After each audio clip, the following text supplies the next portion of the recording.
Maddow could not have been more excited as she touted and teased and tweeted that her MSNBC show had obtained President Trump's tax returns.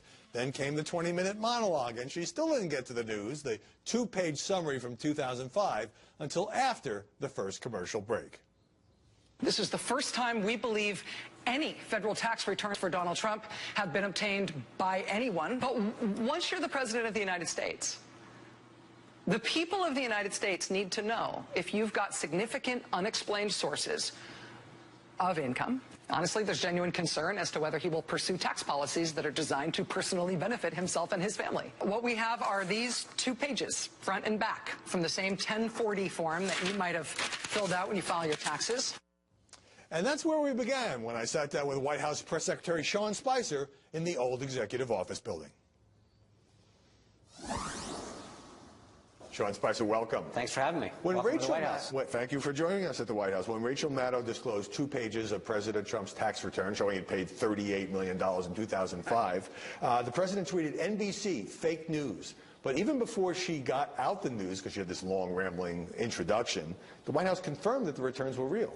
Well, they talked to us earlier in the day, a few hours before they aired it, I think around 6 o'clock, to let us know that they were doing the segment. I think it showed a couple things. One, it's illegal to publish someone's tax returns, and the degree to which it's illegal to leak. To leak. I mean, well, then to publish them. I mean, there's an act that prohibits that on another citizen. And I think the idea that they would hype the idea that they obtained a legal document and then hyped it to basically show that the president paid $38 million and an effective rate of 25% tax, that he's a very wealthy man, that he does pay taxes, seemed a bit ironic for Rachel Maddow. But the other thing is, and I think what was more disappointing, is for NBC to continue from that point forward to then start perpetuating a false narrative about the president probably did leak his own narrative.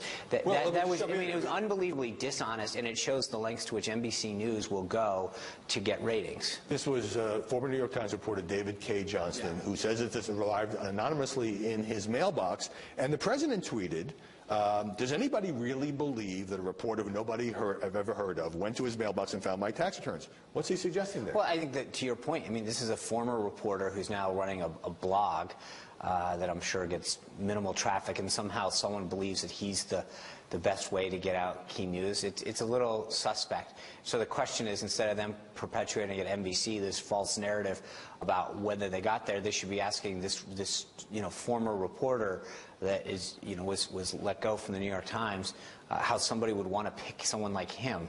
It seems a little suspect in my mind that somebody who's no longer actually employed by a major outlet becomes the prime target to get out big news. Well, I don't know but I think that again, what is really disappointing is that not only did NBC News cross the line when it came to publishing this and promoting it, but then they went on and continued to perpetuate a false narrative about where it came from.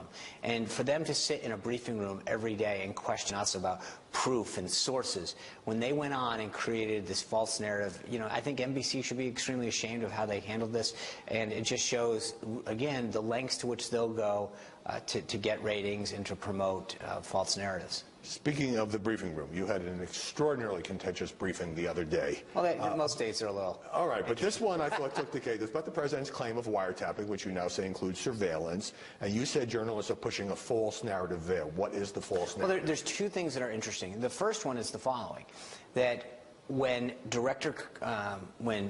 Chairman Devin Nunes of the House Intelligence Committee, Senator Tom Cotton, Senator Burr, Director Clapper, all these people who have been briefed on the situation involving the Russian hack, the Russian involvement in the 2016 election, have come out and said there was no involvement, to their knowledge, between the Trump campaign and Russia.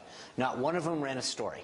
They all sat by. No matter what they said, no matter how many people have been briefed by the FBI, they continue to push this false narrative. I think that's been undercover. No, but it is. But it's amazing how many times the mainstream media continues to bring up a story that has been debunked by every single intelligence official and member of Congress who has been briefed by the FBI, including Director Clapper, who was appointed by President Obama, said he didn't see anything there. And yet the mainstream media continues to hold on to that narrative because they realize that it clearly gets them some kind of coverage or ratings. And yet then when it comes to the other side of the aisle, they ignore the reporting that's been done by outlets, by the New York Times and others, about the surveillance that occurred in the 2016 election. You bring that up a lot, but the New York Times didn't report that President Obama had ordered any kind of surveillance or wiretap. The New York Times reported that some intercepts aimed at the Russians may have picked up, Michael Flynn and others. But the Republican chairman of both House and Senate Intel committees have said that so far, and I understand this isn't over, that so far they have seen no evidence to support the president's claim. You seem to want to deflect those questions toward the point about, the legitimate point about no evidence of any collusion with Russia. Right. Well, first of all, as you point out, they said so far. And the point being is that the Department of Justice asked for an additional week. Let's see what gets produced there. Secondly, I think that when you start looking into all of these things that occurred during 2016 in terms of surveillance, which have been widely reported, the question is, what did happen then? Who was being looked at? There is clearly something there, and I think it is incumbent upon the House and Senate Intelligence Committees, as the President has asked, to look into these situations and find out what did go on, who was uncovered. But you take a situation like General Flynn. Okay, he was uncovered in a wiretap of some sort. It is against the law for any American's name to be exposed who's part of any kind of surveillance like this. That was probably an illegal leak. Exactly. Yeah. And so how do these illegal leaks get out? What's happening? What's the extent of them? But why isn't there equal concern for how that got leaked? How that came. Absolutely fair question. But one of the reasons this has become such a media fixation is that President Trump accused President Obama of McCarthyism, of acting like Nixon in Watergate, of being a bad or sick guy. And so far, the media say, hey, we haven't seen evidence to support that. That's right. But I also believe that so far, there's still the House and Senate Intelligence Committees have both agreed to look at it. But the other point is, again, look at what Chairman Devin Nunes said, that he believes there is something there and something worth looking into. So let's let this go through the process properly. After your briefing, the contentious one I referred to, CNN's Jake Tapper said that you cannot defend the indefensible and that you're arguing that the earth is flat. Well, I think that if you look at some of the stuff that is perpetuated there, I don't need to respond to Jake. I think he's looking to get whatever attention he can at this point. More than halfway through the first 100 days, there have been a lot of stories about alleged infighting and backbiting at the White House, chaos. One story talked about paranoia, but some of this is coming from leaks from some of your White House colleagues. How much does that bother you? No, but that's the thing, Howie, that's really interesting, is that, I often talk to some of the reporters that are dealing with these stories, and they'll say, well, it's not necessarily people in the White House, it's people around the White House, and in one instance, a reporter the other day called me and said there were signs in the White House about how their phone calls were being monitored, and I said, yes. It's on every phone. It's been on every U.S. government phone as long as I've been involved in the government. So I can't speak to every department of government, but I know in the Department of Defense, in the White House, when you pick up the phone and when you log on to a computer, it says, in accordance with the agreement that you've signed, please do not engage in these illegal acts on the computer, and the government is allowed to do whatever it does. But the point is that those things have extended for decades, if not longer, and yet suddenly they become these false stories to perpetuate an existence of a narrative that's not there. Do you believe that much of the mainstream media, not just doing adversarial reporting, but don't want President Trump to succeed? I think some, absolutely. Why? Because I think that if you look at a lot of these surveys, most of them, or at least a good number of folks in the mainstream media, aren't conservative. They're not open-minded. They're liberals. They've survey after survey shows that the majority of reporters lean to the left. But even if that's true, you're saying that they are actively trying to undermine the president? I said some. I think that there are some that don't understand, and some of it's intentional and some of it's not. And when I say that, what I mean is that in some cases, just ideologically, some people cannot understand why some of the agenda and the vision that the president is pursuing makes sense to them, because they are so ideologically bent to the left. That the way that they view life, in the prism that they exist in, or that they view issues through, just doesn't allow some of the thought and the ideas that come out of the right to make sense to them. Politico ran a piece, The Disappearing Sean Spicer. Now, of course, you've always planned to do some of your briefings off camera, and I think that's what triggered it. But given the white-hot nature of what you do, are you trying to lower your profile just a bit? No. The irony is that in 1 week, as you said, from day one, not just day one, from early January when I talked about this. I said we would have some sort of briefing every day. Some of them would be on camera, some of them would be off. When we were traveling, that we do it on Air Force One. We've had a briefing every single day. We've had 2 scheduled briefings that were off camera. But do you like being the star of a daytime show? You've got 4 million viewers. Well, I like being able to articulate the president's agenda and the vision that he campaigned on and was elected by the American people to fulfill. That's what I like doing. I think it's an honor to be able to have that privilege that the president has bestowed on me and the team that I get to work with. But this is you know, the next person that takes this job would have the same right and responsibility and honor to come in and do this as well and get the same treatment. This is we're all honored that the president has asked us to do this. We serve at his bequest and will, and so, but that's all it is. In a recent briefing, you actually made a Saturday Night Live reference saying, "Don't make me make the podium move." You like that? You like that, Dork? Have you finally come to terms with Melissa McCarthy's portrayal? No, I just look. Sometimes you have to have a little lighthearted moment to take the temperature down in the briefing, and someone was asking a fairly silly question, and I thought it was a great way to point that out and to maybe add a little levity to an hour-plus long briefing. But that's it.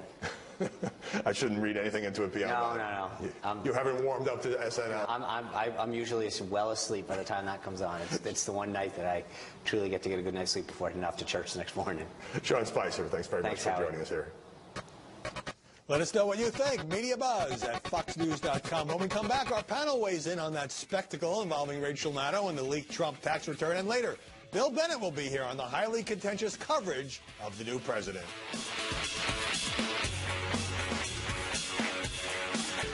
We'll drill down on a number of topics from the Sean Spicer interview, but let's start with Rachel Maddow's handling of the leaked Trump tax return. Joining us now to analyze the coverage, Sharyl Attkisson, the host of Sunday morning show Full Measure on Sinclair television stations, and author of the upcoming book, The Smear, How Shady Political Operatives and Fake News Control What You See, What You Think, and How You Vote. Molly Hemingway, senior editor at The Federalist, and Margaret Carlson, columnist for The Daily Beast. Sharyl, with all the mockery Rachel Maddow has been getting, including on the left where some are comparing it to Geraldo opening Al Capone's vault, did she mishandle the story? Well, I think probably so. I like Rachel. I think her show's entertaining. But everyone knows she comes from a viewpoint. She doesn't hide that. But when you're not going to report the news that you get in a fair way, or at least even a realistic way, once it comes to light, it kind of hurts your credibility, even as a partisan trying to give opinion information to the public. Rachel Maddow is really smart. She got 4 million viewers for the show. But this was not exactly handled as a straight news story. No, but I do think that some of the criticism of her is overblown. I mean, Donald Trump is the first presidential candidate in modern history to not release his tax information. There's a lot of curiosity about it. The problem was really in how she presented the news, and it turned out to be really favorable news for Donald Trump. He makes a lot of money. He pays a lot of money in taxes. So when that's the takeaway of the news, I think she mishandled how she presented it. But it is still very newsworthy that we have this, and it's not illegal to publish these reports, contra what Sean Spicer said. It's definitely illegal to leak them, and that's a felony that you get up to 5 years in prison and a $5,000 fine for. But publishing is different than leaking. I agree. It was a legitimate news story that had news value, at least for that 1 year, 2005. But the irony is that MSNBC's most popular liberal host was putting out a story and touting a story that actually ended up kind of being favorable to the president.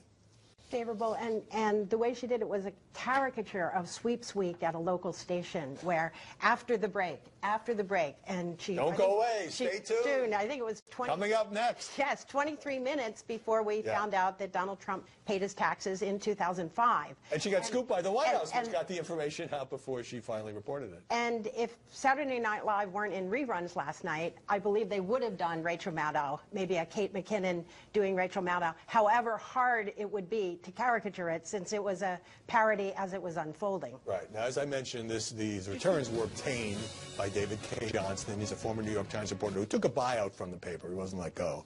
He says this arrived in his mailbox, but then he and Rachel started speculating about, well, maybe it was Trump who sent it or one of his people. and we went off on this sort of speculative route here.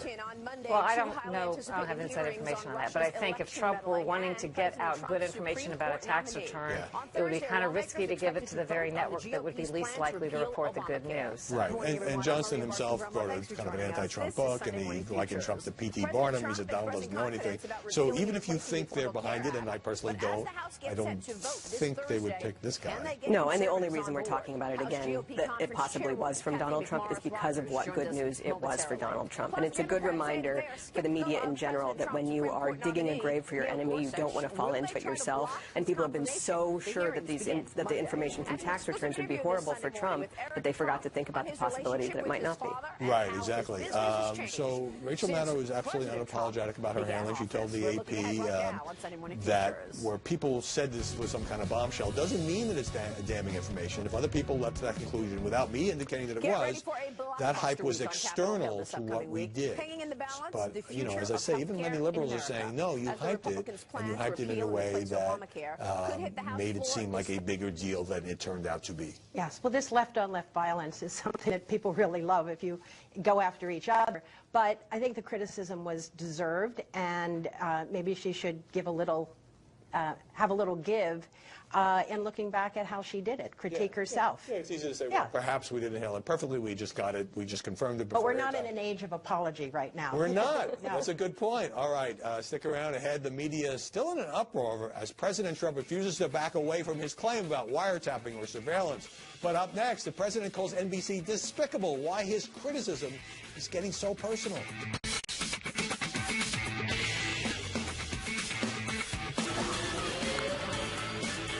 President Trump ripped the press again this week, no shock there, but he made it unusually personal, talking to Tucker Carlson about NBC and the success of his former show, The Apprentice.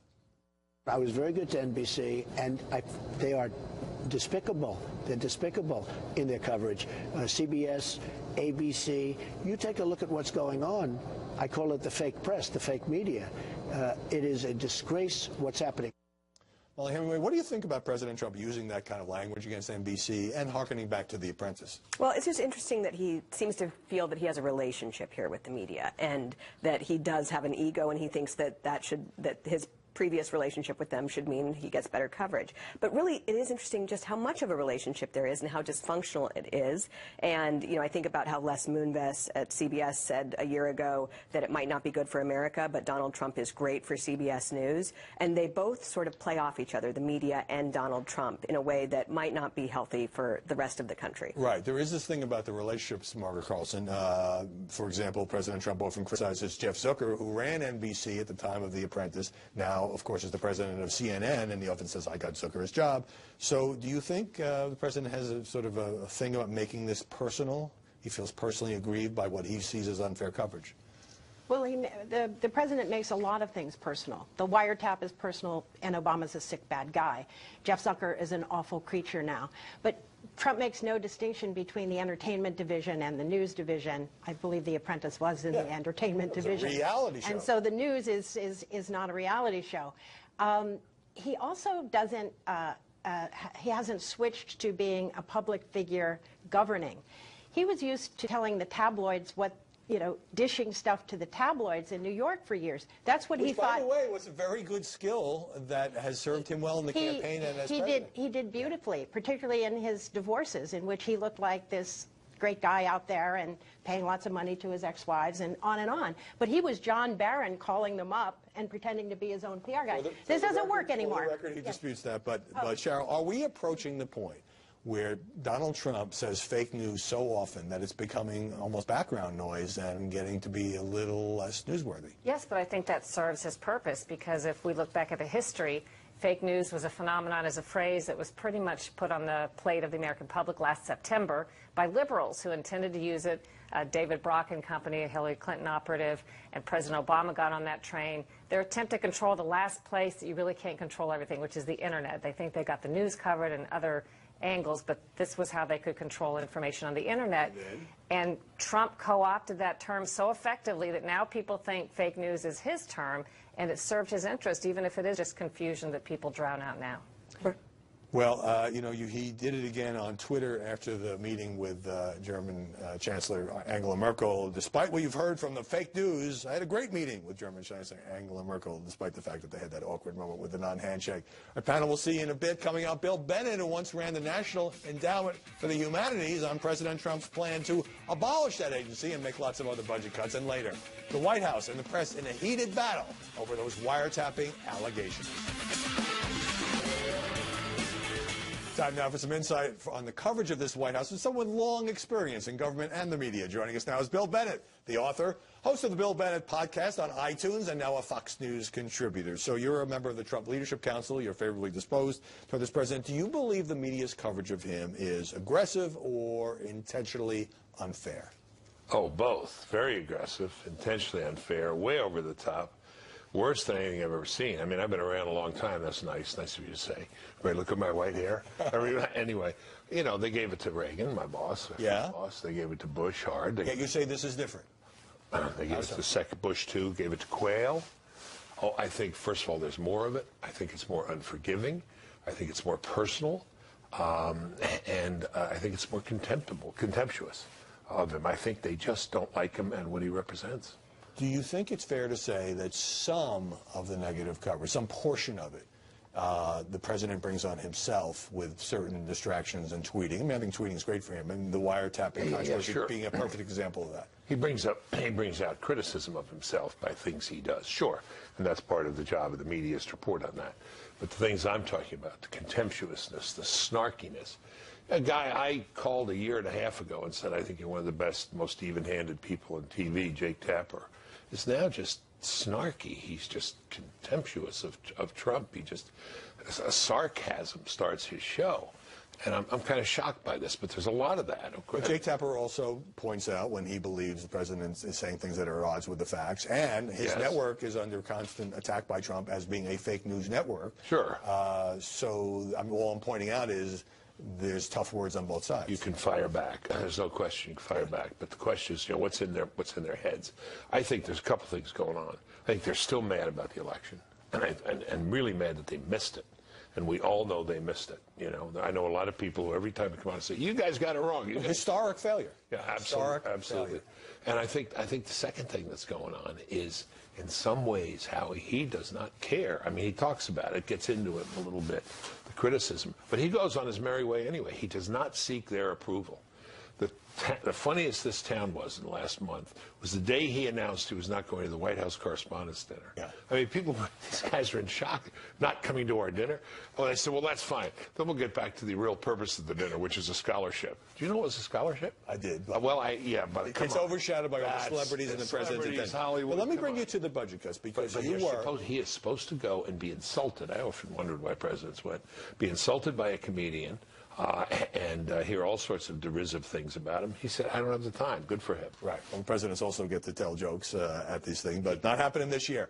Okay, so you were the head of the National Endowment for the Humanities under Ronald Reagan. Yes, You've had other government agencies as well. That agency is among those that the Trump budget would abolish.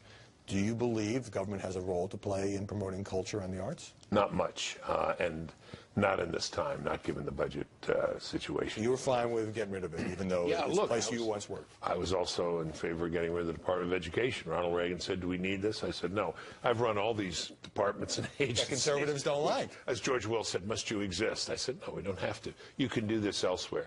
The particular case of the humanities professors have done more harm to the humanities. They've destroyed it themselves with the work that's become so true. There's also been a lot of reporting on the human impact of some of these cuts. And so what got a lot of attention was the budget director saying, well, Meals on Wheels, for example, doesn't really show any results. Naturally, the press is going to focus on who will be hurt by the cuts of this magnitude. I think Mick Mulvaney is very smart, by the way, and he argues this very well. But one of the things you've got to remember, if it's not done from Washington, it can be done somewhere else. Instructive example, when I was Secretary of Education, I polled our recipients, the people who are getting our money. What's the single best program we run? Chapter 1, Pell Grants. You know, the answer was block grants. That is, when we took the money and send it back to them and they have more flexibility. after taking our 10% out. Before we go, an even bigger story, sadly, is the passing of Chuck Berry at 90 years old. Thoughts on the rock legend? I'm going to write a little letter, going to send it to my local DJ. It's a jumpin'ist record. I want my jockey to play. Roll over Beethoven. I got to hear it again today. There's culture for you. I mean, there's real culture for you. Yeah. He had more influence, I think, on more rock and rollers than And everyone from the Beatles to the Rolling Stones to you name it. Married for 68 years. How about that? Now, there's a cultural message. Bill Bennett, rock and rolling with us today. Yes, Thanks sir. very Thanks, much for Howard. stopping by. Thank you. Next on Media Buzz, President Trump is standing by his unproven wiretapping claim, and Sean Spicer accusing reporters of pushing a false narrative. And later, it took months, but former CNN commentator Donna Brazile finally acknowledges lying.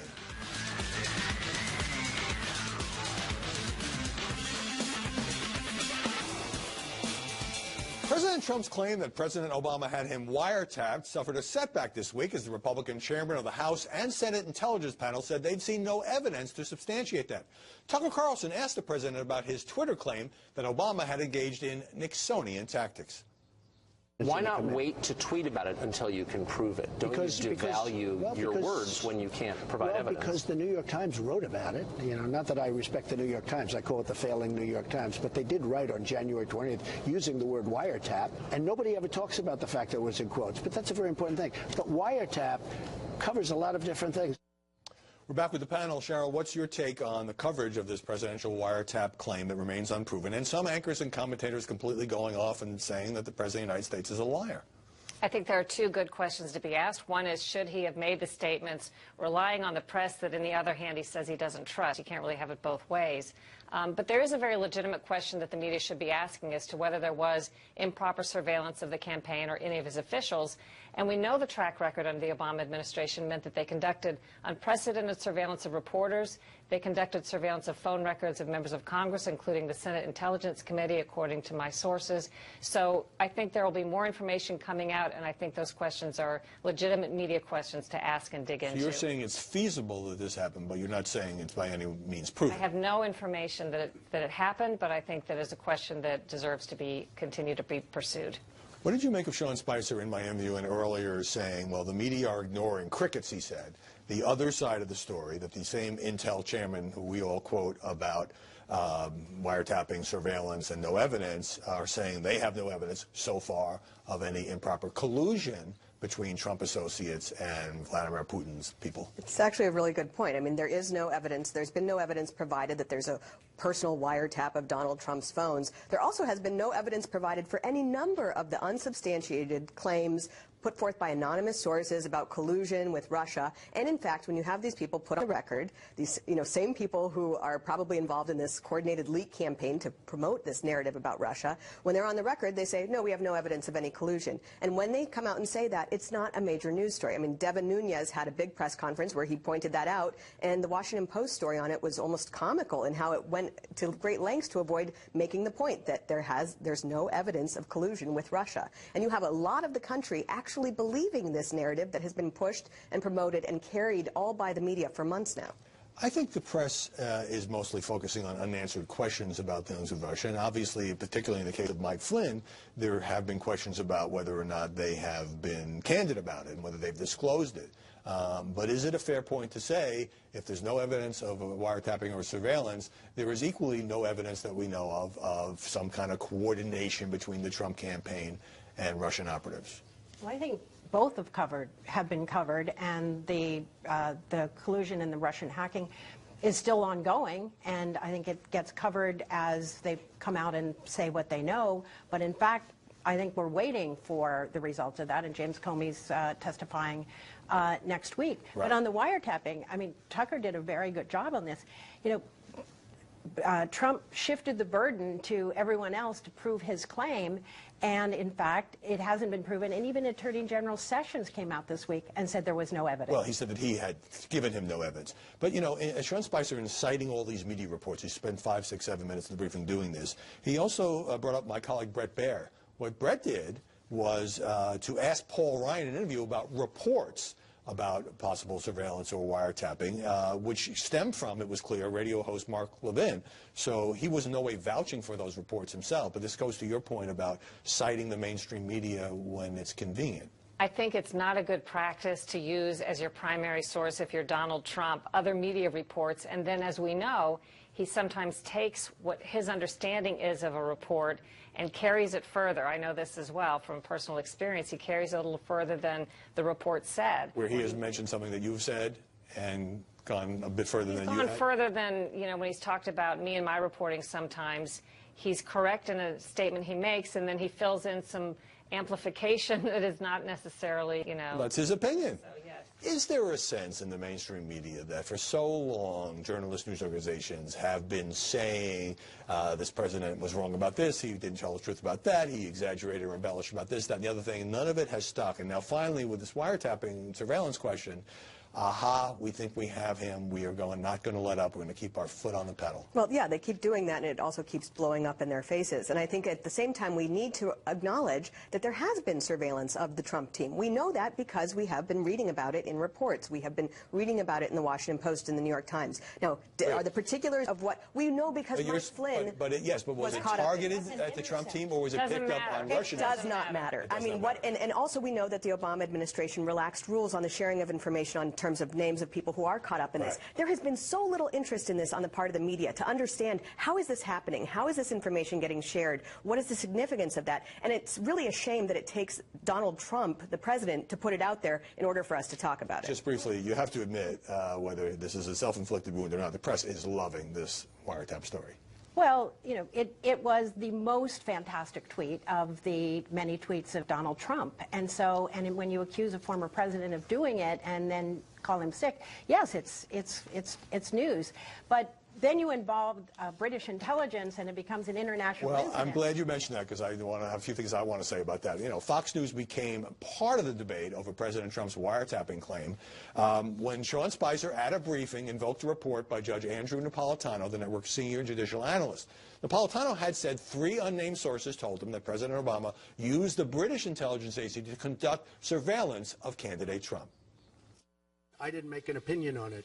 That was a statement made by a very talented lawyer on Fox. And so you shouldn't be talking to me. You should be talking to Fox. Judge Knapp is a commentator here, and the news division isn't vouching for his report at this time, but continues to look into the president's claim of wiretapping. Fox News cannot confirm Judge Napolitano's commentary. Fox News knows of no evidence of any kind that the now President of the United States was surveilled at any time in any way. Full stop. Napolitano told me, I reported what the sources told me, reported it accurately, and I do believe the substance of what they told me. There's been a definite diplomatic fallout. The British intelligence agency called the allegation utterly ridiculous, and London's Telegraph says U.S. officials have apologized. Sean Spicer told reporters he was simply reading media accounts and has no regrets. Cheryl Atkinson, Molly Hemingway, Margaret Carlson, thanks very much for stopping by this Sunday. After the break, our colleague Erin McPike is the only reporter traveling with Secretary of State Rex Tillerson on his Asia trip, and that has caused a media backlash. We'll get to that next.